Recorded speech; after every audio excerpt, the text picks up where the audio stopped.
നമസ്കാരം സുഹൃത്തുക്കളെ, tips and ട്രിക്സിലേക്ക് ഏവർക്കും സ്വാഗതം. അപ്പോൾ നമ്മുടെ 10th ലെവൽ പ്രിലിംസ് എക്സാമിന്റെ ഡേറ്റ് എല്ലാം ഇന്ന് ഡിക്ലെയർ ചെയ്തിരിക്കുകയാണ്. അപ്പോൾ പഠനം ഇനി റിവിഷനിലേക്ക് മാറ്റേണ്ടതുണ്ട്. അതായത് ഇന്നേക്ക് ഒരു 30 ദിവസം ടൈം ടേബിൾ വെച്ചിട്ട് നമ്മുടെ സിലബസിലുള്ള ടോപ്പിക്കുകൾ, നിങ്ങൾ പഠിച്ച ടോപ്പിക്കുകൾ റിവൈസ് ചെയ്ത് പോവുക. റിവിഷൻ റിവിഷൻ റിവിഷൻ, അതാണ് നമ്മുടെ സ്ട്രാറ്റജി ഇനി. ഓക്കെ, അപ്പൊ ഇന്ന് ഞാനൊരു റിവിഷൻ എന്നോണം നമ്മുടെ സിലബസില് നാച്ചുറൽ സയൻസിൽ പറഞ്ഞിരിക്കുന്ന എല്ലാ ടോപ്പിക്കും ഈ ഒരു വീഡിയോയിൽ റിവൈസ് ചെയ്യാൻ പോവുകയാണ്. അപ്പോൾ പഠിക്കാത്തവർക്ക് പുതിയ അറിവും, പഠിച്ചവർക്ക് ഇതൊരു റിവിഷനുമായിട്ടും ഉപയോഗിക്കാവുന്നതാണ്. വളരെ ഈസി ആയിട്ട് പഠിച്ചെടുക്കാം. അപ്പൊ എല്ലാവർക്കും വീഡിയോയിലേക്ക് സ്വാഗതം. അപ്പൊ നാച്ചുറൽ സയൻസില് 7 ടോപ്പിക്കാണ് ഉള്ളത്. അതിൽ ആദ്യത്തെ ടോപ്പിക് മനുഷ്യ ശരീരത്തെ കുറിച്ചുള്ള പൊതു അറിവാണ്. അപ്പൊ അതിനെ ബേസ് ചെയ്തിട്ടുള്ള റിവിഷൻ ആണ് ആദ്യത്തെ കുറച്ച് ക്വസ്റ്റ്യൻസ്. അപ്പൊ ആദ്യത്തെ ചോദ്യം ഏതാണെന്ന് നോക്കാം. മസ്തിഷ്കത്തെ പൊതിഞ്ഞു സൂക്ഷിക്കുന്ന ആവരണമായ മെനിഞ്ചസിന്റെ ആന്തരപാളികൾക്കിടയിലും മസ്തിഷ്ക അറകളിലും നിറഞ്ഞിരിക്കുന്ന ദ്രവം ഏതാണ്? സെറിബ്രോസ്പൈനൽ ദ്രവം. സെറിബ്രോസ്പൈനൽ ദ്രവമാണ് മസ്തിഷ്കത്തെ പൊതിഞ്ഞു സൂക്ഷിക്കുന്ന ആവരണമായ മെനിഞ്ചസിന്റെ ആന്തരപാളികൾക്കിടയിലും മസ്തിഷ്ക അറകളിലും നിറഞ്ഞിരിക്കുന്ന ദ്രവം ഏതാണ്? CSF എന്ന് അറിയപ്പെടുന്ന സെറിബ്രോ സ്പൈനൽ ഫ്ലൂയിഡ്. അടുത്ത ചോദ്യം, മസ്തിഷ്കത്തിലെ ഏറ്റവും വലിയ ഭാഗമായ സെറിബ്രം, മസ്തിഷ്കത്തിലെ ഏറ്റവും വലിയ ഭാഗമാണ് സെറിബ്രം എന്ന് എല്ലാവർക്കും അറിയാം. സെറിബ്രത്തിന്റെ ചാരനിറമുള്ള പുറം ഭാഗം അറിയപ്പെടുന്ന പേരാണ് കോർട്ടെക്സ്. അപ്പം പുറം ഭാഗം, സെറിബ്രത്തിന്റെ പുറം ഭാഗം അറിയപ്പെടുന്ന പേര് എന്താണ്? കോർട്ടെക്സ് എന്നതാണ്. തലച്ചോറിൽ പ്രത്യേക ഗാംഗ്ലിയോണുകളുടെ നാശം മൂലവും ഡോപ്പമിൻ എന്ന നാഡീയ പ്രേക്ഷകത്തിന്റെ ഉൽപാദനം കുറയുന്നത് മൂലവും ഉണ്ടാകുന്ന രോഗമാണ് പാർക്കിൻസൺസ് ഡിസീസ്. അപ്പൊ തലച്ചോറിൽ പ്രത്യേക ഗാംഗ്ലിയോണുകളുടെ നാശം മൂലവും ഡോപ്പമിൻ എന്ന നാഡീയ പ്രേക്ഷകത്തിന്റെ ഉൽപാദനം കുറയുന്നത് മൂലവും ഉണ്ടാകുന്ന രോഗം ഏതാണ്? പാർക്കിൻസൺസ് രോഗമാണ്. അടുത്ത ചോദ്യം, കണ്ണിന്റെ ദൃഢപടലത്തിന്റെ മുൻവശത്ത് കോർണിയ ഒഴികെയുള്ള ഭാഗങ്ങൾ ആവരണം ചെയ്ത് സംരക്ഷിക്കുന്ന സ്ഥലം ഏതാണ്? കൺജങ്ക്റ്റീവ. കൺജങ്ക്റ്റീവയാണ് കണ്ണിന്റെ ദൃഢപടലത്തിന്റെ മുൻവശത്ത് കോർണിയ ഒഴികെയുള്ള ഭാഗങ്ങൾ ആവരണം ചെയ്ത് സംരക്ഷിക്കുന്ന സ്ഥലം, കൺജങ്ക്റ്റൈവ. അപ്പൊ ഈ കൺജങ്ക്റ്റൈവയെ ബാധിക്കുന്ന അണുബാധയാണ് കൺജങ്ക്റ്റിവിറ്റീസ് അഥവാ ചെങ്കണ്ണ്. പാൻക്രിയാസ് ഗ്രന്ഥിയിലെ ഐലറ്റ്സ് ഓഫ് ലാംഗർഹാൻസിലെ ബീറ്റ കോശങ്ങൾ ഉൽപ്പാദിപ്പിക്കുന്ന ഹോർമോൺ ആണ് ഇൻസുലിൻ. അപ്പൊ ഇൻസുലിൻ ഉൽപ്പാദിപ്പിക്കുന്നത് പാൻക്രിയാസ് ഗ്രന്ഥിയിലെ ഐലറ്റ്സ് ഓഫ് ലാംഗർഹാൻസിലെ ബീറ്റ കോശങ്ങളാണ്. അപ്പൊ ആൽഫ കോശങ്ങൾ ഉൽപ്പാദിപ്പിക്കുന്നതാണ് ഏത്? ഗ്ലൂക്കഗോൺ. അപ്പോ പാൻക്രിയാസിലെ ഐലറ്റ്സ് ഓഫ് ലാംഗർഹാൻസിൽ 2 കോശങ്ങളുണ്ട്, ബീറ്റ കോശങ്ങളും ആൽഫ കോശങ്ങളും. അതിൽ ബീറ്റ കോശങ്ങൾ ഉൽപ്പാദിപ്പിക്കുന്നത് ഇൻസുലിനും ആൽഫ കോശങ്ങൾ ഉൽപ്പാദിപ്പിക്കുന്നത് എന്തുവാണ്? ഗ്ലൂക്കഗോണുമാണ്. ഓക്കെ, അടുത്ത ചോദ്യം, രക്തത്തിൽ ഗ്ലൂക്കോസിന്റെ സാധാരണ അളവ് എത്രയാണ്? രക്തത്തിൽ ഗ്ലൂക്കോസിന്റെ സാധാരണ അളവ് 70 മുതൽ 110 മില്ലിഗ്രാം പെർ 100 മില്ലിലിറ്റർ. അപ്പൊ 70 മുതൽ 110 മില്ലിഗ്രാം പെർ 100 മില്ലിലിറ്റർ ആണ് രക്തത്തിൽ ഗ്ലൂക്കോസിന്റെ സാധാരണ അളവ്. ഭ്രൂണ അവസ്ഥയിലോ ശൈശവാവസ്ഥയിലോ തൈറോക്സിന്റെ ഉൽപാദനക്കുറവ് മൂലം ശരിയായ ശാരീരിക മാനസിക വളർച്ച തടസ്സപ്പെടും. ഈ അവസ്ഥ അറിയപ്പെടുന്ന പേരാണ് ക്രെട്ടനിസം. അപ്പൊ ക്രെട്ടനിസം കുട്ടികളിലോ അല്ലെങ്കിൽ ഭ്രൂണ അവസ്ഥയിലോ ആണ് ഉണ്ടാകുന്നത്. തൈറോക്സിന്റെ ഉൽപാദന കുറവ് മൂലമാണ് ക്രെട്ടനിസം ഉണ്ടാകുന്നത്. അപ്പോൾ മുതിർന്ന ആൾക്കാരില് തൈറോക്സിൻ കുറയുന്നത് മൂലം ഉണ്ടാകുന്ന രോഗാവസ്ഥ മിക്സൊഡിമ എന്നാണ് പറയുന്നത്. ഓക്കെ, അടുത്ത ചോദ്യം, രക്തത്തിലെ കാൽസ്യത്തിന്റെ സാധാരണ അളവ് എത്രയാണ്? 9 മുതൽ 11 മില്ലിഗ്രാം പെർ 100 മില്ലിലിറ്റർ. 9 മുതൽ 11 മില്ലിഗ്രാം പെർ 100 മില്ലിലിറ്റർ ആണ് രക്തത്തിലെ കാൽസ്യത്തിന്റെ സാധാരണ അളവ്. വളർച്ചാഘട്ടത്തിന് ശേഷം സൊമാറ്റോട്രോപ്പിൻ എന്ന ഹോർമോണിന്റെ അമിത ഉൽപാദനം മൂലം മുഖം താടിയെല്ല്, വിരലുകൾ എന്നിവിടങ്ങളിലെ അസ്ഥികൾ വളരുന്ന സാഹചര്യമാണ് അക്രോമെഗാലി. അക്രോമെഗാലി. അടുത്ത ചോദ്യം, ഗർഭാശയ ഭിത്തിയിൽ മിനുസപേശികളെ സങ്കോചിപ്പിച്ച് പ്രസവം സുഗമമാക്കാൻ സഹായിക്കുന്ന ഹോർമോൺ ഏതാണ്? ഓക്സിറ്റോക്സിൻ ആണ്. ഏതാണ്? ഓക്സിറ്റോക്സിൻ എന്ന ഹോർമോൺ ആണ് ഗർഭാശയ ഭിത്തിയിൽ മിനുസപേശികളെ സങ്കോചിപ്പിച്ച് പ്രസവം സുഗമമാക്കാൻ സഹായിക്കുന്ന ഹോർമോൺ. മോണയിലെ കുഴികളിൽ പല്ലിനെ ഉറപ്പിച്ചു നിർത്തുന്ന കാൽസ്യം അടങ്ങിയ യോജക കലയുടെ പേരാണ് സിമന്റം. അപ്പോൾ മോണയിലെ കുഴികളിൽ പല്ലിനെ ഉറപ്പിച്ചു നിർത്തുന്ന കാൽസ്യം അടങ്ങിയ യോജക കല അറിയപ്പെടുന്ന പേര് എന്താണ്? സിമന്റം എന്നതാണ്. അടുത്ത ചോദ്യം, ഭക്ഷണം ആമാശയത്തിൽ എത്തുന്നത് അന്നഭിത്തിയുടെ തരംഗരൂപത്തിലുള്ള ചലനം കൊണ്ടാണ്.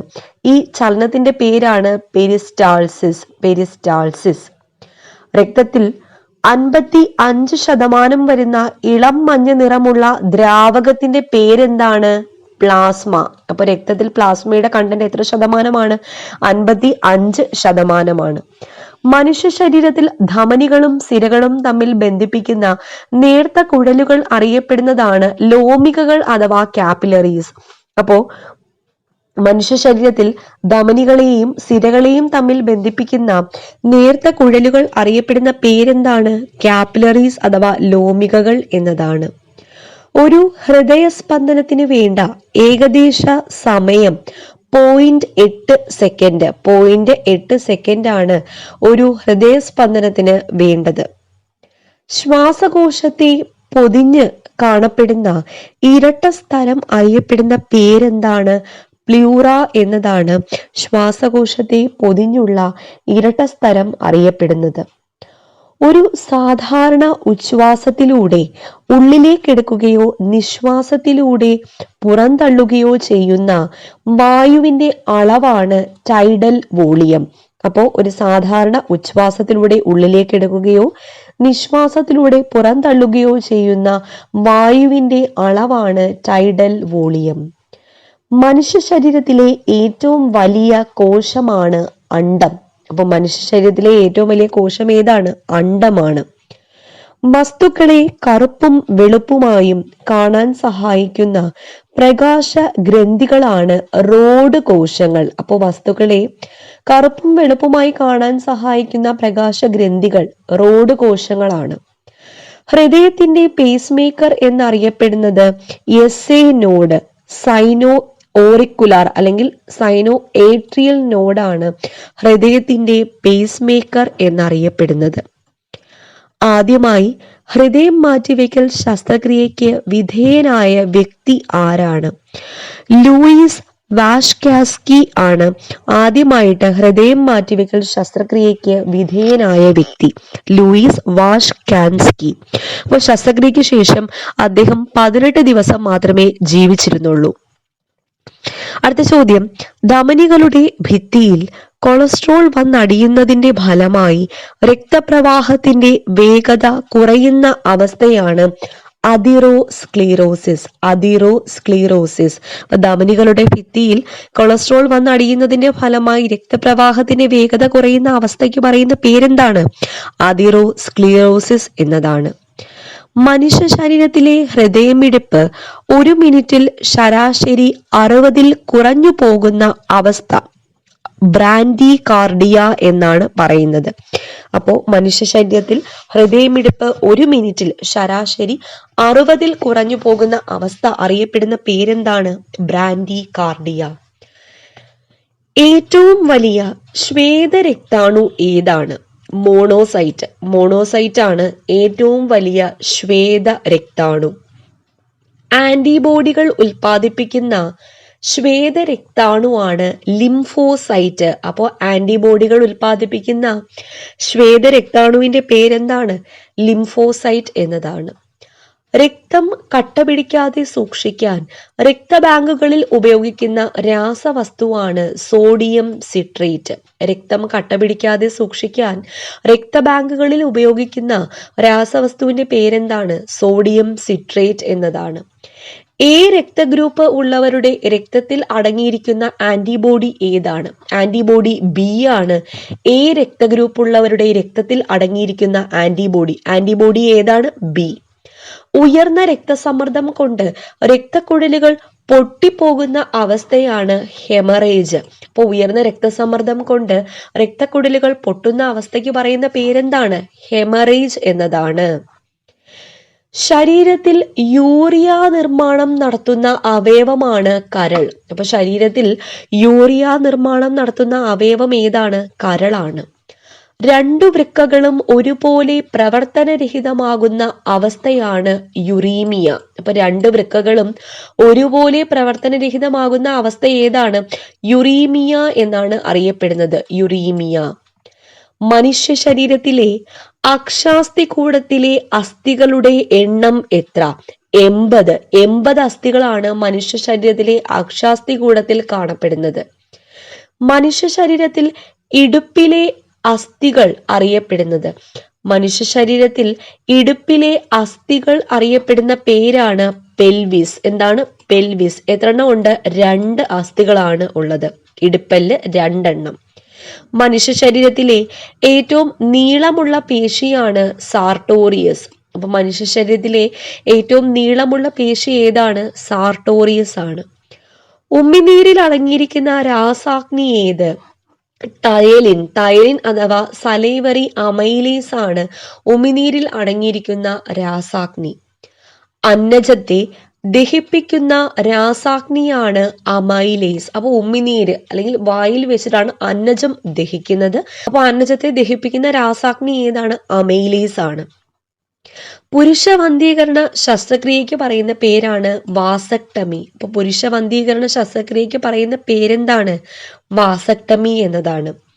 ടെസ്റ്റ് ട്യൂബ് ശിശുവിന്റെ സാങ്കേതിക വിദ്യ അറിയപ്പെടുന്നത് IVF, ഇൻ വിട്രോ ഫെർട്ടിലൈസേഷൻ എന്നതാണ് ടെസ്റ്റ് ട്യൂബ് ശിശുവിന്റെ സാങ്കേതിക വിദ്യ അറിയപ്പെടുന്നത്. 1 ഗ്രാം കൊഴുപ്പിൽ നിന്നും ലഭ്യമാകുന്ന ഊർജം 9.3 കലോറിയാണ്. 9.3 കലോറി. അമിത മദ്യപാനം മൂലം കരളിനെ കോശങ്ങൾക്കുണ്ടാകുന്ന ജീർണ അവസ്ഥയാണ് സിറോസിസ്. അപ്പൊ അമിത മദ്യപാനം മൂലം കരളിലെ കോശങ്ങൾക്കുണ്ടാകുന്ന ജീർണ അവസ്ഥ ഏതാണ്? സിറോസിസ് ആണ്. Liver cirrhosis. അരുണ രക്താണുക്കളുടെ ശവപ്പറമ്പ് എന്നറിയപ്പെടുന്നത് പ്ലീഹയാണ്. അരുണ രക്താണുക്കളുടെ ശവപ്പറമ്പ് എന്നറിയപ്പെടുന്നത് ഏതാണ്? പ്ലീഹ. ഒരു ന്യൂറോണിന്റെയും ആക്സോണൈറ്റുകളും മറ്റൊരു ന്യൂറോണിന്റെ ഡെൻഡ്രോണൈറ്റുകളും തമ്മിൽ ബന്ധപ്പെടുന്ന ഭാഗമാണ് സിനാപ്സ്. അപ്പോൾ ഒരു ന്യൂറോണിന്റെ ആക്സോണൈറ്റുകളും മറ്റൊരു ന്യൂറോണിന്റെ ഡെൻഡ്രോണൈറ്റുകളും തമ്മിൽ ബന്ധപ്പെടുന്ന ഭാഗമാണ് സിനാപ്സ്. മനുഷ്യ ശരീരത്തിലെ താപനില സ്ഥിരമായി നിലനിർത്തുന്ന അവയവമാണ് ത്വക്ക്. മനുഷ്യ ശരീരത്തിലെ താപനില സ്ഥിരമായി നിലനിർത്തുന്ന അവയവം ഏതാണ്? ത്വക്കാണ്. കണ്ണിൽ നിന്നും വസ്തുവിലേക്കുള്ള ദൂരം അനുസരിച്ച് പ്രതിബിംബം റെറ്റിനയിൽ തന്നെ പതിക്കാൻ ഉള്ള കാഴ്ച അറിയപ്പെടുന്നത് സമഞ്ജനക്ഷമത അഥവാ പവർ ഓഫ് അക്കോമഡേഷൻ എന്നതാണ്. കണ്ണിൽ നിന്നും വസ്തുവിലേക്കുള്ള ദൂരം അനുസരിച്ച് പ്രതിബിംബം റെറ്റിനയിൽ തന്നെ പതിക്കാനുള്ള കാഴ്ച അറിയപ്പെടുന്ന പേരെന്താണ്? സമഞ്ജനക്ഷമത അഥവാ പവർ ഓഫ് അക്കോമഡേഷൻ. മനുഷ്യന്റെ സിസ്റ്റോളിക് പ്രഷർ എത്ര? 120 മില്ലിമീറ്റർ ഓഫ് മെർക്കുറിയാണ് മനുഷ്യന്റെ സിസ്റ്റോളിക് പ്രഷർ. എത്രയാണ്? 120 മില്ലിമീറ്റർ ഓഫ് മെർക്കുറി. രക്തത്തിനും കലകൾക്കും ഇടയിലെ ഇടനിലക്കാരൻ എന്നറിയപ്പെടുന്നത് ലിംഫാണ്. രക്തത്തിനും കലകൾക്കും ഇടയിലെ ഇടനിലക്കാരൻ എന്നറിയപ്പെടുന്നത് ആരാണ്? ലിംഫാണ്. അപ്പോൾ ഇത്രയാണ് മനുഷ്യ ശരീരത്തെ കുറിച്ചുള്ള പൊതു അറിവ് എന്ന ടോപ്പിക്കിൽ നിന്നുള്ള വളരെ ഇമ്പോർട്ടന്റ് ആയിട്ടുള്ള ചോദ്യങ്ങൾ. ഇനി അടുത്ത ടോപ്പിക് ജീവകങ്ങളും അപര്യാപ്തത രോഗങ്ങളുമാണ്. അപ്പൊ അതിലെ അവസാനമായിട്ട് റിവിഷന് വേണ്ടിയിട്ടുള്ള ക്വസ്റ്റ്യൻസ് ഏതൊക്കെയാണെന്ന് നോക്കാം. ആദ്യത്തെ ചോദ്യം, വിറ്റാമിൻ എന്ന പേര് നിർദ്ദേശിച്ചത് ആരാണ്? കാസിമർ ഫങ്ക് ആണ് വിറ്റാമിൻ എന്ന പേര് നിർദ്ദേശിച്ചത്. മനുഷ്യനിൽ കാണപ്പെടുന്ന ആകെ വിറ്റാമിനുകളുടെ എണ്ണം എത്ര? 13 വിറ്റാമിനുകളാണ് മനുഷ്യനിൽ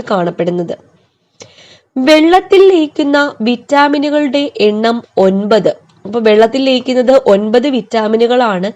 ഏതൊക്കെയാണ് വെള്ളത്തിൽ ലയിക്കുന്ന വിറ്റാമിനുകൾ? വിറ്റാമിൻ ബി കോംപ്ലക്സും വിറ്റാമിൻ സിയും. വിറ്റാമിൻ ബി കോംപ്ലക്സും വിറ്റാമിൻ സിയുമാണ്. കൊഴുപ്പിൽ ലയിക്കുന്ന വിറ്റാമിനുകൾ ഏതെല്ലാം?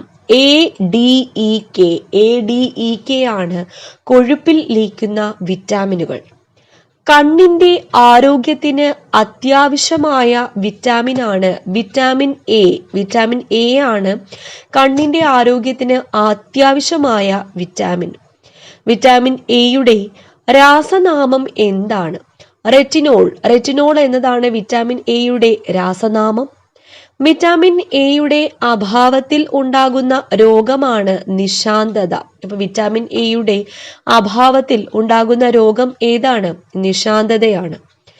വിറ്റാമിൻ എ അടങ്ങിയ പ്രധാന ഭക്ഷ്യവസ്തുക്കൾ ഏതൊക്കെയാണ്? ക്യാരറ്റ്, ഇലക്കറികൾ, ജീവികളുടെ കരൾ, പാൽ എന്നിവയിൽ വിറ്റാമിൻ എ ധാരാളം അടങ്ങിയിട്ടുണ്ട്. അപ്പൊ ക്യാരറ്റ്, ഇലക്കറികൾ, ജീവികളുടെ കരൾ, പാൽ എന്നിവയിലാണ് വിറ്റാമിൻ എ ധാരാളമായി അടങ്ങിയിരിക്കുന്നത്. വിറ്റാമിൻ B1 അഭാവം മൂലമുണ്ടാകുന്ന രോഗമാണ് ബെറിബെറി. വിറ്റാമിൻ B1 അഭാവം മൂലമുണ്ടാകുന്ന രോഗം ഏതാണ്? ബെറിബെറിയാണ്. വിറ്റാമിൻ B2 ഏത് പേരിലാണ് അറിയപ്പെടുന്നത്? റൈബോഫ്ലാവിൻ. റൈബോഫ്ലാവിൻ എന്ന പേരിലാണ് വിറ്റാമിൻ B2 അറിയപ്പെടുന്നത്. വിറ്റാമിൻ B3 രാസനാമം എന്താണ്? നിയാസിൻ. നിയാസിൻ എന്നതാണ് വിറ്റാമിൻ B3 രാസനാമം. വിറ്റാമിൻ B6 രാസനാമമാണ് പിരിഡോക്സിൻ. അപ്പൊ വിറ്റാമിൻ B6 രാസനാമം എന്താണ്? പിരിഡോക്സിൻ എന്നതാണ്. വിറ്റാമിൻ B12 രാസനാമമാണ് സയാനോ കൊബാലാമിൻ. അപ്പൊ വിറ്റാമിൻ B12 രാസനാമം എന്താണ്? സയാനോ കൊബാലാമിൻ എന്നതാണ്. വിറ്റാമിൻ B12 അടങ്ങിയ ലോഹമാണ് കൊബാൾട്ട്. വിറ്റാമിൻ B12 അടങ്ങിയ ലോഹം ഏതാണ്? കൊബാൾട്ട് ആണ്. വിറ്റാമിൻ സിയുടെ രാസനാമമാണ് അസ്കോർബിക് ആസിഡ്. വിറ്റാമിൻ സിയുടെ രാസനാമം എന്താണ്? അസ്കോർബിക് ആസിഡ് ആണ്. അസ്കോർബിക് ആസിഡിന്റെ അഭാവം മൂലം ഉണ്ടാകുന്ന രോഗമാണ് സ്കർവി. നാവികരുടെ പ്ലേഗ് എന്നറിയപ്പെടുന്ന സ്കർവിയാണ് അസ്കോർബിക് ആസിഡിന്റെ അഭാവം മൂലം ഉണ്ടാകുന്ന രോഗം. നെല്ലിക്കയിലും നാരങ്ങയിലും ഏറ്റവും കൂടുതലുള്ള വിറ്റാമിൻ ആണ് വിറ്റാമിൻ സി. അപ്പൊ നെല്ലിക്കയിലും നാരങ്ങയിലും ഏറ്റവും കൂടുതലുള്ള വിറ്റാമിൻ ആണ് വിറ്റാമിൻ സി. ചൂടാക്കിയാൽ നഷ്ടപ്പെട്ടു പോകുന്ന വിറ്റാമിൻ ആണ് വിറ്റാമിൻ സി. ചൂടാക്കിയാൽ നഷ്ടപ്പെട്ടു പോകുന്ന വിറ്റാമിൻ ഏതാണ്? വിറ്റാമിൻ സി ആണ്. വിറ്റാമിൻ ഡിയുടെ രാസനാമമാണ് കാൽസിഫെറോൾ. കാൽസിഫെറോൾ എന്നതാണ് വിറ്റാമിൻ ഡിയുടെ രാസനാമം. സൂര്യപ്രകാശത്തിന്റെ സാന്നിധ്യത്തിൽ ശരീരത്തിൽ ഉൽപ്പാദിപ്പിക്കുന്ന വിറ്റാമിൻ ആണ് വിറ്റാമിൻ ഡി. സൂര്യപ്രകാശത്തിന്റെ സാന്നിധ്യത്തിലാണ് വിറ്റാമിൻ ഡി ശരീരത്തിൽ ഉൽപ്പാദിപ്പിക്കപ്പെടുന്നത്. ഭക്ഷണത്തിലൂടെ അല്ലാതെ ശരീരത്തിൽ എത്തുന്ന വിറ്റാമിൻ ആണ് വിറ്റാമിൻ ഡി. ഭക്ഷണത്തിലൂടെ അല്ലാതെ ശരീരത്തിൽ എത്തുന്ന വിറ്റാമിൻ ഏതാണ്? വിറ്റാമിൻ ഡി ആണ്. അടുത്ത ചോദ്യം, വിറ്റാമിൻ എച്ച് എന്നറിയപ്പെടുന്ന വിറ്റാമിൻ ആണ് ബയോട്ടിൻ. അപ്പോൾ വിറ്റാമിൻ എച്ച് എന്നറിയപ്പെടുന്ന വിറ്റാമിൻ ഏതാണ്? ബയോട്ടിൻ ആണ്. ഫില്ലോക്യുനോൺ എന്നറിയപ്പെടുന്ന വിറ്റാമിൻ ആണ് വിറ്റാമിൻ കെ. അപ്പോൾ ഫില്ലോക്യുനോൺ എന്നറിയപ്പെടുന്ന വിറ്റാമിൻ ഏതാണ്? വിറ്റാമിൻ കെ ആണ്. രക്തം കട്ടപിടിക്കാൻ സഹായിക്കുന്ന വിറ്റാമിൻ ആണ് വിറ്റാമിൻ കെ. രക്തം കട്ടപിടിക്കാൻ സഹായിക്കുന്ന വിറ്റാമിൻ ഏതാണെന്ന് PSC എപ്പോഴും റിപ്പീറ്റ് ചെയ്യുന്നതാണ്. വിറ്റാമിൻ കെ ആണ്. ഫില്ലോക്യുനോൺ. ഒരു ഹോർമോൺ പോലെ പ്രവർത്തിക്കുന്ന വിറ്റാമിൻ ആണ് വിറ്റാമിൻ ഡി. ഒരു ഹോർമോൺ പോലെ പ്രവർത്തിക്കുന്ന വിറ്റാമിൻ ഏതാണ്? വിറ്റാമിൻ ഡി ആണ്. പാലിൽ അടങ്ങിയ പഞ്ചസാരയാണ് ലാക്ടോസ്. അപ്പൊ പാലിൽ അടങ്ങിയ പഞ്ചസാര ഏതാണ്? ലാക്ടോസ് ആണ്. കോശങ്ങളുടെയും കലകളുടെയും വളർച്ചയും വിഭജനത്തിന്റെയും നിയന്ത്രിക്കുന്നതിൽ പ്രധാന പങ്കുവഹിക്കുന്ന വിറ്റാമിൻ ആണ് വിറ്റാമിൻ എ. അപ്പൊ കോശങ്ങളുടെയും കലകളുടെയും വളർച്ചയെയും വിഭജനത്തിനെയും നിയന്ത്രിക്കുന്നതിൽ പ്രധാന പങ്കുവഹിക്കുന്ന വിറ്റാമിൻ ഏതാണ്? വിറ്റാമിൻ എ ആണ്. കോ എൻസൈംസ് ആയി പ്രവർത്തിക്കുന്ന വിറ്റാമിനുകളാണ് വിറ്റാമിൻ ബി കോംപ്ലക്സ്. അപ്പൊ കോ എൻസൈംസ് ആയി പ്രവർത്തിക്കുന്ന വിറ്റാമിനുകൾ ഏതാണ്? വിറ്റാമിൻ ബി കോംപ്ലക്സ് ആണ്. ആന്റി ഓക്സിഡന്റ് ആയി പ്രവർത്തിക്കുന്ന വിറ്റാമിനുകളാണ് വിറ്റാമിൻ സിയും വിറ്റാമിൻ ഇയും. അപ്പൊ ആന്റി ഓക്സിഡന്റ് ആയി പ്രവർത്തിക്കുന്ന വിറ്റാമിനുകൾ ഏതെല്ലാമാണ്? വിറ്റാമിൻ സിയും വിറ്റാമിൻ ഇയുമാണ്. വിറ്റാമിൻ എ അധികമായാൽ ഉണ്ടാകുന്ന അസുഖമാണ് ഹൈപ്പർ വിറ്റാമിനോസിസ്. ഹൈപ്പർ വിറ്റാമിനോസിസ് ആണ് വിറ്റാമിൻ എ അധികമായാൽ ഉണ്ടാകുന്ന അസുഖം. വയറിളക്കം, ഓക്കാനം തുടങ്ങിയ ലക്ഷണങ്ങൾ കാണിക്കുന്നത് ഏത് വിറ്റാമിന്റെ അളവ് കൂടുമ്പോഴാണ്? Vitamin B5. വിറ്റാമിൻ B5ന്റെ അളവ് കൂടുമ്പോഴാണ് വയറിളക്കം, ഓക്കാനം തുടങ്ങിയ ലക്ഷണങ്ങൾ കാണിക്കുന്നത്. പാരാസ്തീസിയ എന്ന അവസ്ഥ കാണിക്കുന്നത് ഏത് വിറ്റാമിന്റെ അളവ് കുറയുമ്പോഴാണ്? Vitamin B5. വിറ്റാമിൻ B5ന്റെ അളവ് കുറയുമ്പോഴാണ് പാരാസ്തീസിയ എന്ന അവസ്ഥ കാണിക്കുന്നത്. ഗോയിറ്റർ എന്ന രോഗം ഉണ്ടാകുന്നത് ഏത് മൂലകത്തിന്റെ അഭാവം മൂലമാണ്? അയോഡിൻ. അയോഡിന്റെ അഭാവം മൂലമാണ് ഗോയിറ്റർ എന്ന രോഗം ഉണ്ടാകുന്നത്.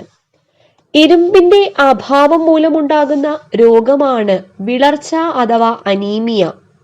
അപ്പോ ഇരുമ്പിന്റെ അഭാവം മൂലമുണ്ടാകുന്ന രോഗം ഏതാണ്? വിളർച്ചയാണ്. പഴങ്ങളിൽ അടങ്ങിയ പഞ്ചസാരയാണ് ഫ്രക്ടോസും ഗ്ലൂക്കോസും. പഴങ്ങളിൽ അടങ്ങിയ പഞ്ചസാര ഫ്രക്ടോസും ഗ്ലൂക്കോസുമാണ്. ടെറ്റനി എന്നത് ഏത് മൂലകത്തിന്റെ അഭാവം മൂലമുണ്ടാകുന്ന രോഗമാണ്? കാൽസ്യം. കാൽസ്യത്തിന്റെ അഭാവം മൂലമുണ്ടാകുന്ന രോഗമാണ് ടെറ്റനി. അടുത്ത ചോദ്യം, രക്തത്തിലെ ഹീമോഗ്ലോബിനിൽ അടങ്ങിയ ലോഹമാണ് ഇരുമ്പ്. രക്തത്തിലെ ഹീമോഗ്ലോബിനിൽ അടങ്ങിയ ലോഹം ഏതാണ്? ഇരുമ്പാണ്. പഞ്ചസാരയുടെ രാസസൂത്രം C12H22O11 എന്നതാണ്. C12H22O11 എന്നതാണ് പഞ്ചസാരയുടെ രാസസൂത്രം. അപ്പൊ ഈ ചോദ്യങ്ങൾ ഞാൻ സ്ലൈഡിൽ ഉൾപ്പെടുത്തിയിട്ടില്ല. അപ്പൊ ഞാൻ എന്തായാലും ഈ ക്വസ്റ്റ്യൻസ് നിങ്ങൾക്ക് പറഞ്ഞു തരുവാണ്, കേട്ട് പഠിക്കുക. ഓക്കെ, പഞ്ചസാരയുടെ രാസസൂത്രം എന്താണ്? C12H22O11 എന്നതാണ്. ശരീരപ്രവർത്തനങ്ങൾക്ക് ആവശ്യമായ ഊർജ ഉൽപാദനത്തിന് സഹായിക്കുന്ന പ്രധാന പോഷക ഘടകമാണ് ധാന്യകം. അപ്പൊ കാർബോഹൈഡ്രേറ്റിന്റെ ഫംഗ്ഷൻ എന്താണ്? ശരീരപ്രവർത്തനങ്ങൾക്ക് ആവശ്യമായ ഊർജത്തിനെ ഉൽപ്പാദിപ്പിക്കുന്നത് ധാന്യകം അഥവാ കാർബോഹൈഡ്രേറ്റ് ആണ്. വെള്ളത്തിൽ ലയിക്കാത്ത ധാന്യകങ്ങൾ ഏതൊക്കെയാണ്? അന്നജവും സെല്ലുലോസും. അതായത് സ്റ്റാർച്ചും സെല്ലുലോസും വെള്ളത്തിൽ ലയിക്കില്ല. ധാന്യങ്ങളിലും കിഴങ്ങുകളിലും അടങ്ങിയിരിക്കുന്ന ധാന്യകമാണ് അന്നജം. അപ്പൊ ധാന്യങ്ങളിലും കിഴങ്ങുകളിലും അടങ്ങിയിരിക്കുന്ന ധാന്യകം ഏതാണ്? അന്നജമാണ്. മനുഷ്യന് ദഹിപ്പിക്കാൻ കഴിയാത്ത കാർബോഹൈഡ്രേറ്റ് അല്ലെങ്കിൽ ധാന്യകമാണ് സെല്ലുലോസ്. സെല്ലുലോസിനെ മനുഷ്യന് ദഹിപ്പിക്കാൻ കഴിയില്ല. ധാന്യകത്തിൽ അടങ്ങിയിരിക്കുന്ന മൂലകങ്ങൾ ഏതെല്ലാമാണ്? Carbon, hydrogen, oxygen. Carbon, hydrogen, oxygen എന്നിവയാണ് ധാന്യകത്തിൽ അടങ്ങിയിരിക്കുന്ന മൂലകങ്ങൾ. Carbon, hydrogen, oxygen. 1 ഗ്രാം അന്നജത്തിൽ നിന്നും നമുക്ക് ലഭിക്കുന്ന ഊർജത്തിന്റെ അളവ് എത്രയാണ്? അപ്പോൾ 1 ഗ്രാം അന്നജത്തിൽ നിന്നും നമുക്ക് ലഭിക്കുന്ന ഊർജത്തിന്റെ അളവ് 4 കലോറിയാണ്. എത്രയാണ്? 4 കലോറി. ഇനി പറയാൻ പോകുന്ന പോയിന്റ്സ് വളരെയധികം ഇമ്പോർട്ടന്റ് ആണ്, ശ്രദ്ധിച്ചു കേൾക്കുക. വിറ്റാമിൻ എയുടെ അപര്യാപ്തത രോഗം. വിറ്റാമിൻ എ കുറയുമ്പോൾ ഉണ്ടാകുന്ന രോഗം ഏതാണ്? നിശാന്തത. നിശാന്തതയാണ് വിറ്റാമിൻ എയുടെ അപര്യാപ്തത രോഗം. Vitamin B1. അപ്പോ വിറ്റാമിൻ B1ന്റെ അപര്യാപ്തത രോഗമാണ് ഏത്? ബെറിബെറി. ബെറിബെറിയാണ് വിറ്റാമിൻ B1ന്റെ അപര്യാപ്തത രോഗം. Vitamin B2 അറിബോഫ്ലാവിനോസിസ്. അറിബോഫ്ലാവിനോസിസ് ആണ് വിറ്റാമിൻ B2ന്റെ അപര്യാപ്തത രോഗം. വിറ്റാമിൻ B3 ആണെങ്കിൽ പെല്ലഗ്രയാണ്. ഏതാണ്? പെല്ലഗ്രയാണ്. നിയാസിൻ അഥവാ വൈറ്റമിൻ B3യുടെ അപര്യാപ്തത രോഗം. വൈറ്റമിൻ B6 ആണെങ്കിലോ അനീമിയ. അനീമിയാണ് വൈറ്റമിൻ B6ന്റെ അപര്യാപ്തത രോഗം, പീരിഡോക്സിന്റെ. വൈറ്റമിൻ B9 ആണെങ്കിൽ മെഗാലോബ്ലാസ്റ്റിക് അനീമിയ. അപ്പോ വൈറ്റമിൻ B9ന്റെ അപര്യാപ്തത രോഗം ഏതാണ്? മെഗാലോബ്ലാസ്റ്റിക് അനീമിയാണ്. Megaloblastic anaemia. Vitamin C scurvy. Vitamin സിയുടെ അപര്യാപ്തത രോഗമാണ് സ്കർവി. വൈറ്റമിൻ ഡിയുടെ അപര്യാപ്തത രോഗങ്ങൾ 2 രോഗങ്ങളുണ്ട്. ഒന്ന് കണ റിക്കറ്റ്സ്, രണ്ടാമത് ഓസ്റ്റിയോമലേസിയ. ഇത് രണ്ടും അസ്ഥികളെ ബാധിക്കുന്ന രോഗങ്ങളാണ്, കണയും ഓസ്റ്റിയോമലേഷ്യയും. അത് വൈറ്റമിൻ ഡിയുടെ അപര്യാപ്തത രോഗമാണ്. വൈറ്റമിൻ കെ രക്തം കട്ടപിടിക്കാത്ത അവസ്ഥ, അതായത് ഹീമോഫിലിയ. ഹീമോഫിലിയ രോഗം, രക്തം കട്ടപിടിക്കാത്ത അവസ്ഥ വൈറ്റമിൻ കെയുടെ അഭാവം മൂലമാണ് ഉണ്ടാകുന്നത്. അതൊരു പാരമ്പര്യ രോഗമാണ്. അടുത്തത് ഈ വൈറ്റമിൻസിന്റെ രാസനാമങ്ങളും ഓർഡറിൽ പഠിച്ചു വെക്കേണ്ടതുണ്ട്. അപ്പൊ ആദ്യം വൈറ്റമിൻ എ. വൈറ്റമിൻ എ കണ്ണിന് ഏറ്റവും പ്രയോജനകരമായ അല്ലെങ്കിൽ കണ്ണിന്റെ ആരോഗ്യത്തിന് ഏറ്റവും ആവശ്യമായ വൈറ്റമിൻ ആണ് വൈറ്റമിൻ എ. കണ്ണിന്റെ ആരോഗ്യത്തിന് ഏറ്റവും അത്യന്താപേക്ഷിതമായ വൈറ്റമിൻ ആണ് വൈറ്റമിൻ എ. വൈറ്റമിൻ എയുടെ രാസനാമം എന്താണ്? റെറ്റിനോൾ എന്നതാണ്. റെറ്റിനോൾ എന്നതാണ് വൈറ്റമിൻ എയുടെ രാസനാമം. വൈറ്റമിൻ B1 തയാമിൻ ആണ് vitamin B1. Vitamin B2 riboflavin. എന്താണ്? റൈബോഫ്ലാവിൻ ആണ് വൈറ്റമിൻ B2. വൈറ്റമിൻ B3 രണ്ട് പേരുണ്ട്, നിയാസിൻ, നിക്കോട്ടിനിക് ആസിഡ്. നിയാസിൻ എന്നും നിക്കോട്ടിനിക് ആസിഡ് എന്നും അറിയപ്പെടുന്നത് ഏതാണ്? വൈറ്റമിൻ B3 ആണ്. Vitamin B5 pantothenic acid. Vitamin B5ന്റെ രാസനാമം എന്താണ്? Pantothenic acid. Vitamin B6 pyridoxine. Vitamin B6ന്റെ രാസനാമം pyridoxine. Vitamin B7 biotin. Vitamin B9 folic acid. Vitamin B9 ഏതാ? Folic acid. Vitamin B12 cyanocobalamin. Vitamin B12ന്റെ രാസനാമം സയാനോകൊബലാമിൻ. അപ്പൊ ഇത്രയാണ് വൈറ്റമിൻ ബിയിൽ വരുന്നത്. വൈറ്റമിൻ സി വരുമ്പോഴത്തേക്കും അസ്കോർബിക് ആസിഡ്. വൈറ്റമിൻ സിയുടെ രാസനാമം എന്താണ്? Ascorbic acid. Vitamin D calciferol. Vitamin ഡിയുടെ രാസനാമം എന്താണ്? Calciferol. Vitamin E tocopherol. Vitamin E tocopherol. Vitamin K എന്താണ്? ഫില്ലോക്യുനോൺ അല്ലെങ്കിൽ മെനാക്യുനോൺ. രണ്ടുപേരിലും അറിയപ്പെടും. PSC യൂഷ്വലി ചോദിക്കുന്ന പേര് ഫില്ലോക്യുനോൺ എന്നതാണ്. അപ്പൊ ഇത്രയാണ് നമ്മുടെ രണ്ടാമത്തെ ടോപ്പിക്കായ ജീവകങ്ങളും അപര്യാപ്തത രോഗങ്ങളും എന്ന ടോപ്പിക്കിൽ വരുന്നത്. അപ്പൊ ജീവകങ്ങൾ പഠിച്ചു, അതിന്റെ രാസനാമങ്ങൾ പഠിച്ചു, അപര്യാപ്തത രോഗങ്ങൾ പഠിച്ചു, പിന്നെ ജീവകങ്ങളുടെ അടങ്ങിയിരിക്കുന്ന ഭക്ഷണങ്ങൾ പഠിച്ചു, പിന്നെ കുറച്ച് എക്സ്ട്രാ പോയിന്റ്സും പഠിച്ചു. ഇനി അടുത്ത് നമ്മൾ നോക്കാൻ പോകുന്നത് രോഗങ്ങളും രോഗകാരികളും എന്ന ടോപ്പിക്കാണ്. ബാക്ടീരിയത്തെ മൈക്രോസ്കോപ്പിലൂടെ ആദ്യമായി നിരീക്ഷിച്ച ശാസ്ത്രജ്ഞൻ ആരാണ്? അപ്പൊ ബാക്ടീരിയത്തെ മൈക്രോസ്കോപ്പിലൂടെ ആദ്യമായി നിരീക്ഷിച്ച ശാസ്ത്രജ്ഞനാണ് ആന്റോൺ വാൻ ലീവൻഹോക്ക്. ആന്റോൺ വാൻ ലീവൻഹോക്ക് ആണ്. ബാക്ടീരിയകൾ പെരുകുന്നത് ഏത് പ്രക്രിയയിലൂടെയാണ്? ദ്വിവിഭജനം, അതായത് ബൈനറി ഫിഷൻ. ദ്വിവിഭജനം വഴിയാണ് ബാക്ടീരിയകൾ പെരുകുന്നത്. നീന്തി നീങ്ങാൻ ബാക്ടീരിയത്തെ സഹായിക്കുന്ന അവയവമാണ് ഫ്ലെജെല്ല. അപ്പൊ നീന്തി നീങ്ങാൻ ബാക്ടീരിയത്തെ സഹായിക്കുന്ന അവയവം ഏതാണ്? ഫ്ലെജെല്ലയാണ്. ഗോളാകൃതിയിലുള്ള ബാക്ടീരിയകൾ ഏതിനത്തിൽ പെടുന്നു? കോക്കസ് വിഭാഗം. അപ്പൊ കോക്കസ് ബാക്ടീരിയയുടെ ഷേപ്പ് ഗോളാകൃതിയാണ്. ഗോളാകൃതിയിലുള്ള ബാക്ടീരിയകൾ ഏത് ഇനത്തിൽ പെടുന്നു? കോക്കസ് വിഭാഗം. ന്യൂമോണിയ, കൺകുരു, തൊണ്ടകാറൽ എന്നിവയ്ക്ക് കാരണം ഏതിനം ബാക്ടീരിയകളാണ്? കോക്കസ് ബാക്ടീരിയകളാണ് ന്യൂമോണിയ, കൺകുരു, തൊണ്ടകാറൽ എന്നിവയ്ക്ക് കാരണം. ദണ്ടിന്റെ ആകൃതിയിലുള്ള ബാക്ടീരിയകളാണ് ബാസിലസ് ബാക്ടീരിയകൾ. അപ്പൊ ദണ്ടിന്റെ ആകൃതിയിലുള്ള ബാക്ടീരിയകൾ ഏവ? ബാസിലസ് ബാക്ടീരിയകളാണ്. ക്ഷയം, ടെറ്റനസ്, ടൈഫോയിഡ് എന്നിവയെ ഉണ്ടാക്കുന്നത് ഏതിനം ബാക്ടീരിയകളാണ്? ബാസിലസ് ആണ്. അപ്പം ക്ഷയം, ടെറ്റനസ്, ടൈഫോയിഡ് എന്നിവയെ ഉണ്ടാക്കുന്നത് ഏതിനം ബാക്ടീരിയകളാണ്? ബാസിലസ് ആണ്. കോമയുടെ ആകൃതിയിലുള്ള ബാക്ടീരിയകളാണ് വിബ്രിയോ ബാക്ടീരിയ. അപ്പം വിബ്രിയോ ബാക്ടീരിയയുടെ ഷേപ്പ് എന്താണെന്ന് ചോദിച്ചാൽ കോമ ഷേപ്പ് ആണ്. കോളറ, ഗ്യാസ്ട്രോ എൻറ്റെറിറ്റിസ് എന്നിവയ്ക്ക് കാരണം ഏതിനം ബാക്ടീരിയകളാണെന്ന് ചോദിച്ചാൽ വിബ്രിയോ ബാക്ടീരിയകളാണ്. അപ്പൊ കോളറയ്ക്കും ഗ്യാസ്ട്രോ എൻറ്റെറിറ്റിസിനും കാരണം ഏത് ബാക്ടീരിയയാണ്? Vibrio bacteria. അതിന്റെ ഷേപ്പ് എന്താണ്? കോമ ഷേപ്ഡ് ആണ്.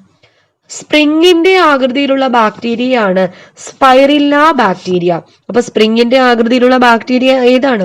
സ്പൈറില്ല ബാക്ടീരിയ ആണ്. ഓക്കെ, അടുത്ത ചോദ്യം. സിഫിലിസ് രോഗം ഏതിനം ബാക്ടീരിയ മൂലമാണ്? സ്പൈറില്ല, അതായത് സ്പൈറൽ ഷേപ്ഡ്. സ്പൈറൽ ഷേപ്ഡ് സ്പ്രിങ്ങിന്റെ ആകൃതിയിലുള്ളതാണ് സിഫിലിസ് രോഗകാരിയായ ബാക്ടീരിയ. പാല് പുളിപ്പിച്ച് തൈരാക്കുന്നത് ഏതിനം ബാക്ടീരിയകളെയാണ്? അപ്പം പാല് പുളിപ്പിച്ച് തൈരാക്കുന്നത് ഏതിനം ബാക്ടീരിയയാണ്? ലാക്ടോബാസിലസ്. ലാക്ടോബാസിലുകളാണ് പാലിനെ പുളിപ്പിച്ച് തൈരാക്കുന്നത്. ജീവകോശങ്ങളിൽ ജീവന്റെ ലക്ഷണവും പുറത്തായിരിക്കുമ്പോൾ അചേതന സ്വഭാവവും പ്രകടിപ്പിക്കുന്ന സൂക്ഷ്മജീവികളാണ് വൈറസുകൾ. അപ്പൊ വൈറസുകളുടെ പ്രത്യേകത ജീവകോശം, അതായത് ലിവിങ് സെൽസിലായിരിക്കുമ്പോഴത്തേക്കും അത് ജീവന്റെ ലക്ഷണം കാണിക്കും. പുറത്തായിരിക്കുമ്പോൾ അചേതന സ്വഭാവം, അതായത് ജീവനില്ലാത്ത സ്വഭാവമായിരിക്കും ആര് കാണിക്കുന്നത്? വൈറസുകൾ കാണിക്കുന്നത്. ഒരു ന്യൂക്ലിക് അമ്ലവും അതിനു ചുറ്റും മാംസ്യാവരണവും ചേർന്ന ലഘുഘടനയുള്ള സൂക്ഷ്മജീവികളാണ് വൈറസുകൾ. അപ്പോൾ ഒരു ന്യൂക്ലിക് അമ്ലവും അതിനു ചുറ്റും മാംസ്യാവരണവും ചേർന്ന ലഘുഘടനയുള്ള സൂക്ഷ്മജീവികളാണ് വൈറസുകൾ. ബാക്ടീരിയകളെ ഉപയോഗിച്ച് വംശവർധന നടത്തുന്ന വൈറസുകളാണ് ബാക്ടീരിയോഫേജ്. അപ്പം ബാക്ടീരിയകളെ ഉപയോഗിച്ച് വംശവർധന നടത്തുന്ന വൈറസുകൾക്ക് പറയുന്ന പേര് ബാക്ടീരിയോഫേജ് എന്നതാണ്. 1892 ആദ്യമായി വൈറസുകളെ കണ്ടെത്തിയ റഷ്യൻ സസ്യശാസ്ത്രജ്ഞൻ ആണ് ദിമിത്രി ഇവാനോവ്സ്കി. അപ്പം ദിമിത്രി ഇവാനോവ്സ്കി ആണ് 1892 ആദ്യമായി വൈറസുകളെ കണ്ടെത്തിയ റഷ്യൻ സസ്യശാസ്ത്രജ്ഞൻ ആരാണ്? ദിമിത്രി ഇവാനോവ്സ്കി ആണ്. ബാക്ടീരിയകളുടെ ഘടനയോട് കൂടിയതും എന്നാൽ ബാക്ടീരിയകളെക്കാൾ ചെറുതും വൈറസുകളെക്കാൾ വലുതുമായ സൂക്ഷ്മജീവികളാണ് റിക്കറ്റ്സിയ. അപ്പൊ ബാക്ടീരിയയുടെ അതേ ഘടനയായിരിക്കും, എന്നാൽ ബാക്ടീരിയയെക്കാളും ചെറുത്, പക്ഷെ വൈറസുകളെക്കാൾ വലുത്. ഏത് സൂക്ഷ്മജീവികളാണ്? റിക്കറ്റ്സിയ എന്നാണ് അറിയപ്പെടുന്നത്. കപടപാദങ്ങൾ, സീലിയ എന്നിവയുടെ സഹായത്താൽ സഞ്ചരിക്കുന്ന സൂക്ഷ്മജീവികളാണ് പ്രോട്ടോസോവ. അപ്പൊ കപടപാദങ്ങൾ, സീലിയ എന്നിവയുടെ സഹായത്താൽ സഞ്ചരിക്കുന്ന സൂക്ഷ്മജീവികളാണ് പ്രോട്ടോസോവ. ഏതാണ്? പ്രോട്ടോസോവയാണ്. അമീബ, പാരമീസിയം എന്നിവ ഏതിനും സൂക്ഷ്മജീവികൾക്ക് ഉദാഹരണങ്ങളാണ്? പ്രോട്ടോസോവയാണ്. അമീബ, പാരമീസിയം എന്നിവ ഏതിനും സൂക്ഷ്മജീവികൾക്ക് ഉദാഹരണങ്ങളാണെന്ന് ചോദിച്ചാൽ ഏതാണ്? പ്രോട്ടോസോവകളാണ്. ഇനി രോഗാണുക്കളെ ബേസ് ചെയ്തിട്ടുള്ള ചോദ്യങ്ങളാണ്. രോഗങ്ങളുടെ രാജാവ് എന്നറിയപ്പെടുന്ന രോഗം ഏതാണ്? ക്ഷയം. ക്ഷയരോഗമാണ് രോഗങ്ങളുടെ രാജാവ് എന്നറിയപ്പെടുന്ന രോഗം. കോക്സ് ഡിസീസ്, വൈറ്റ് പ്ലേഗ് എന്നിങ്ങനെയും അറിയപ്പെട്ടിരുന്ന രോഗമാണ് ക്ഷയം. അപ്പൊ കോക്സ് ഡിസീസ് എന്നും വൈറ്റ് പ്ലേഗും എന്നും അറിയപ്പെട്ടിരുന്ന രോഗം ഏതാണ്? ക്ഷയമാണ്. ഹാൻസൻസ് രോഗം, ഹാൻസൻസ് ഡിസീസ് എന്നറിയപ്പെടുന്ന പ്രാചീന രോഗമാണ് ഏത്? കുഷ്ഠരോഗം. അപ്പൊ ഹാൻസൻസ് ഡിസീസ് എന്നറിയപ്പെടുന്ന പ്രാചീന രോഗം ഏതാണ്? കുഷ്ഠമാണ്. വായ തുറക്കാൻ പറ്റാത്ത അവസ്ഥ അഥവാ ലോക്ജോ എന്ന ലക്ഷണം കാട്ടുന്നതിനാൽ ലോക്ജോ ഡിസീസ് എന്നറിയപ്പെടുന്ന രോഗമാണ് ടെറ്റനസ്. ഏത് രോഗമാണ് ലോക്ജോ ഡിസീസ് എന്നറിയപ്പെടുന്നത്? ടെറ്റനസ് ആണ്. ഏതാണ്? ടെറ്റനസ്. ലോക്ജോ ഡിസീസ്. കുതിരസന്നി എന്നും അറിയപ്പെടുന്നു ഏത്? ടെറ്റനസ്. കുതിരസന്നി, ലോക്ജോ ഡിസീസ്. കൂടാതെ ശരീരത്തിലെ മുറിവുകളിലൂടെ രോഗാണു അകത്തേക്ക് പ്രവേശിച്ചുണ്ടാകുന്ന രോഗം ഏതാണ്? ടെറ്റനസ്. അപ്പൊ 3 ചോദ്യങ്ങൾക്ക് ഒറ്റ ഉത്തരം ഏതാണ്?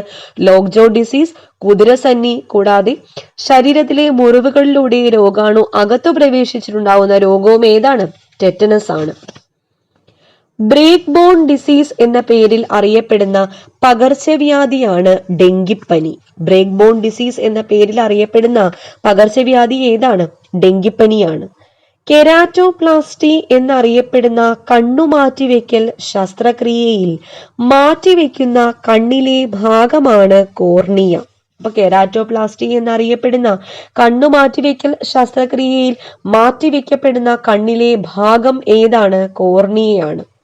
വൈറസ് മൂലം നാഡീവ്യവസ്ഥയെ ബാധിക്കുന്ന ഏത് രോഗമാണ് ഹൈഡ്രോഫോബിയ അഥവാ ജലഭയ രോഗം എന്നും അറിയപ്പെടുന്നത്? പേവിഷബാധയാണ്. അപ്പൊ വൈറസ് മൂലം നാഡീവ്യവസ്ഥയെ ബാധിക്കുന്ന ഏത് രോഗമാണ് ഹൈഡ്രോഫോബിയ അഥവാ ജലഭയ രോഗം എന്നും അറിയപ്പെടുന്നത്? പേവിഷബാധ. മെനിഞ്ചൈറ്റിസ് രോഗം ബാധിക്കുന്ന ശരീരഭാഗം ഏതാണ്?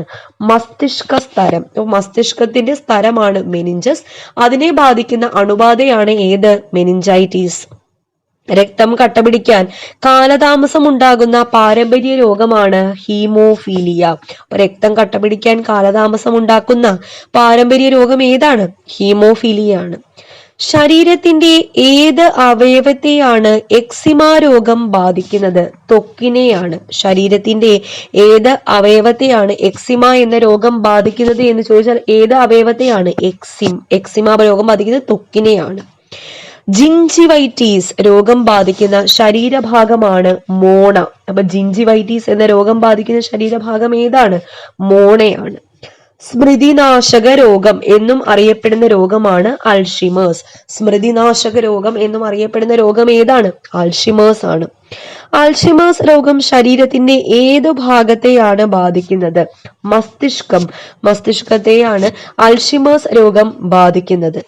ഡയബറ്റിസ് മെലിറ്റസ് അഥവാ പ്രമേഹം എന്ന രോഗാവസ്ഥയ്ക്ക് കാരണം ഏത് ഹോർമോണിന്റെ ഉൽപാദനക്കുറവാണ്? ഇൻസുലിൻ. പാൻക്രിയാസ് ഗ്രന്ഥി ഉൽപ്പാദിപ്പിക്കുന്ന ഇൻസുലിന്റെ കുറവ് മൂലമാണ് ഡയബറ്റിസ് മെലിറ്റസ് എന്ന രോഗം ഉണ്ടാകുന്നത്.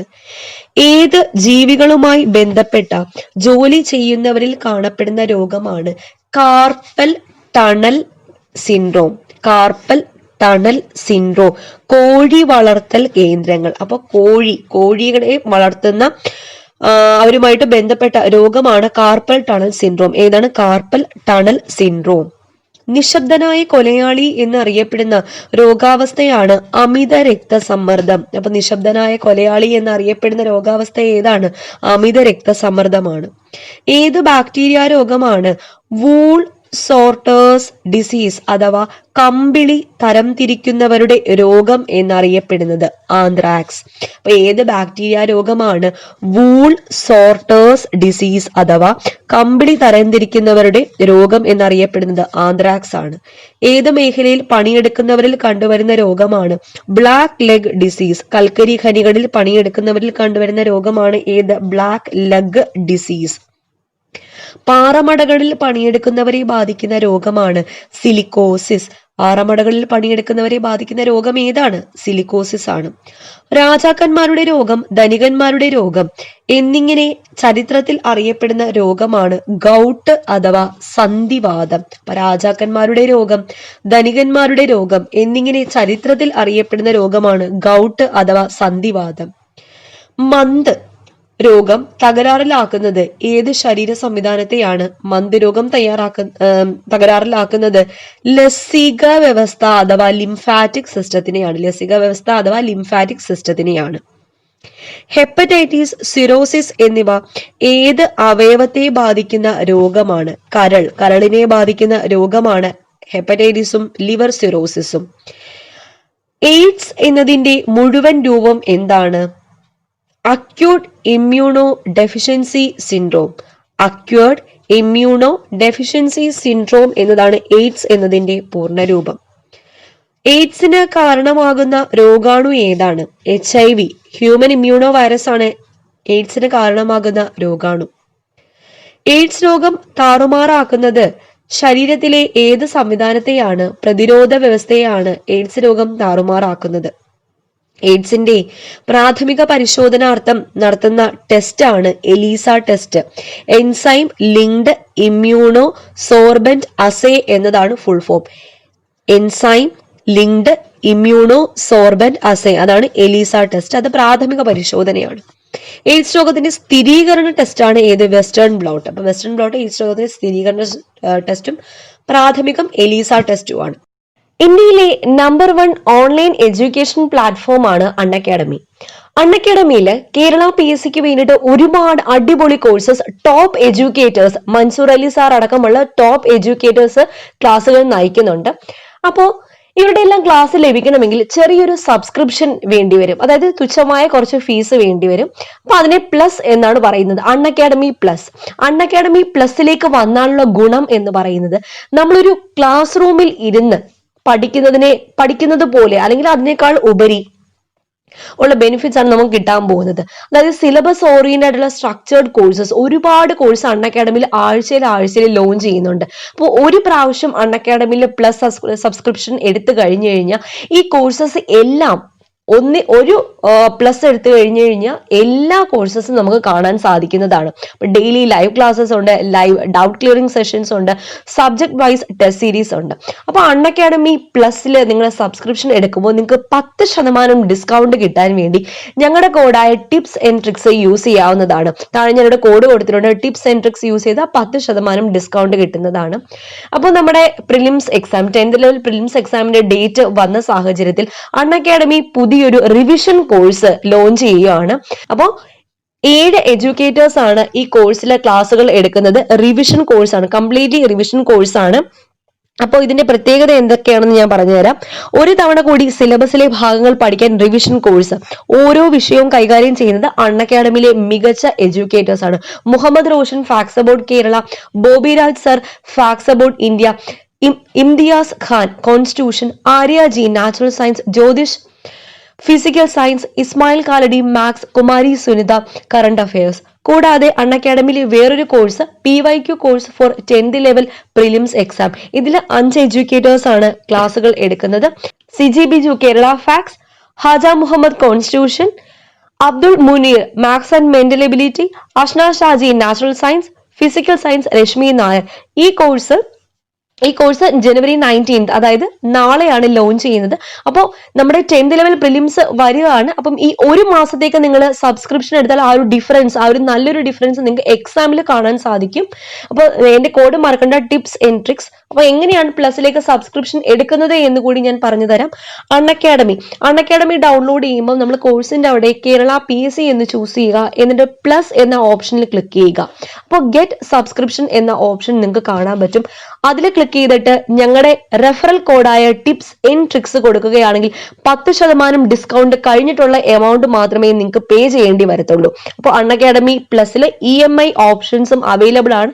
ഉടനടി ക്യാഷ് എടുക്കാൻ ഇല്ലാത്തവർക്ക് EMI ഓപ്ഷൻസും അവൈലബിൾ ആണ്. ഞങ്ങളുടെ കോഡ് മറക്കണ്ട, ടിപ്സ് ആൻഡ് ട്രിക്സ്. ഓക്കെ, അപ്പൊ ഫ്രണ്ട്സ്, നമ്മൾ ഇന്ന് റിവൈസ് ചെയ്തത് ജനറൽ സയൻസിലെ നാച്ചുറൽ സയൻസ് വിഭാഗത്തിലെ 3 ഏരിയാസ് ആണ്. മനുഷ്യ ശരീരം, ജീവകങ്ങളും അപര്യാപ്തത രോഗങ്ങളും രോഗകാരികളും. ബാക്കി ടോപ്പിക്സിന്റെ റിവിഷൻ ക്വസ്റ്റ്യൻസുമായിട്ട് ഞാൻ വീണ്ടും വരുന്നതാണ്. ആദ്യമായിട്ട് എന്റെ ചാനൽ ആരെങ്കിലും കാണുന്നുണ്ടെങ്കിൽ സബ്സ്ക്രൈബ് ചെയ്യുക. വീണ്ടും കാണാം. താങ്ക്